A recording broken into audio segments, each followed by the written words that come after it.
Everybody, Joe Thomas here, just leaving the King Power, just followed Steve Cooper there behind me, just leaving as well out the back door, because it's all closed up now. And to be honest, like, we're a fair way after the final whistle. I think I can probably be here until this time next week and still wouldn't really know what to make of that game and where it really sits in terms of what the result means, what the performance means.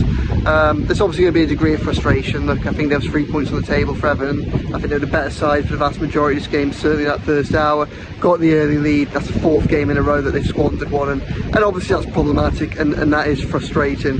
But there is a side that's creating chances. I like the starting of Lindstrom today. I think that, you know, he's missed chances today. He missed chances against Southampton, but his pace offers a bit of a way to relieve pressure on the defence.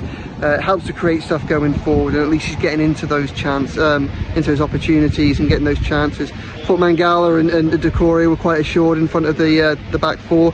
That was quite a useful change. I'm surprised Decore hasn't played deeper yet this season, but I think we might see that again, because I think it did help Everton a little bit today. I thought Mangala looked good on the ball as well. I think, you know, there's a lot of people kind of messaging me saying don't let illness and injuries be an excuse, and I get that, because I think that it's definitely fair to say that, again, some of the problems that have stopped Everton from winning this match are repeated issues that have come to the fore in several times already this season. I think that is fair, but I also think that we know this is a small squad anyway. There have been a lot of players that have been injured. There have been a lot of players that's ill. That certainly doesn't make a tough job any easier. In fairness to Dyche, there's a patched up side going in. I think the game changed around the hour mark. I think that was partly with Lindstrom coming off.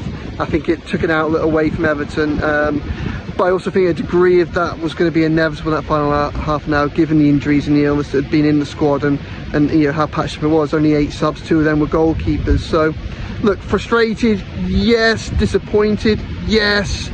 But first point of the season.